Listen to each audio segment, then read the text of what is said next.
সুপ্রিয় দর্শক মণ্ডলী, আসসালামু আলাইকুম। আমাদের সামনে উপস্থিত হয়েছেন পাড়ার বিখ্যাত ক্রিকেটার। আমরা তার পারফরমেন্স সম্বন্ধে একটু জানবো। পাড়ার ক্রিকেটে আপনার পারফরমেন্সটা কেমন? দেখুন, আসলে পাড়ার ক্রিকেটের কথা যদি বলতে যাই, তো আমি যখন খেলতে নামি তখন কিন্তু আমার প্রত্যেকটা ম্যাচে সেঞ্চুরি বা হাফ সেঞ্চুরি কিন্তু থাকে। এটা আমার একদম বাধা যে আমার প্রত্যেকটা ম্যাচে হাফ সেঞ্চুরি হবেই। ও বাবা, আপনি এত ভালো প্লেয়ার!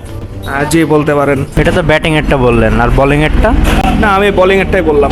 আমি যখন বোলিং করি তখন অপোনেন্ট প্লেয়ারের খুব দ্রুত 50 হয়ে যায় আর কি, হাফ সেঞ্চুরি করে। মানে কি? তাহলে আপনি ব্যাটিংয়ে কি করেন? দেখুন, ব্যাটিংয়ে কিন্তু আমাকে আজ পর্যন্ত কেউ কখনো আউট করতে পারেনি। আপনি এত ভালো খেলেন? না, আসলে কেউ নামায় না, সাহস করে উঠতে পারে না আমাকে নামানোর জন্য আর কি। আরে এটা কোনো কথা নাকি?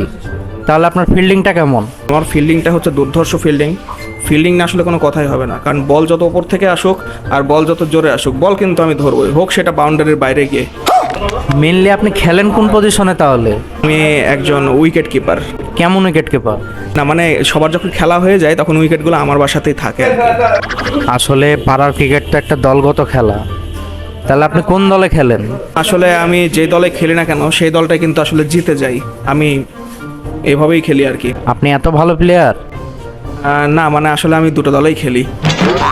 মিয়া, আপনার ইন্টারভিউ নেব না, রাখেন মিয়া আপনি। ধর।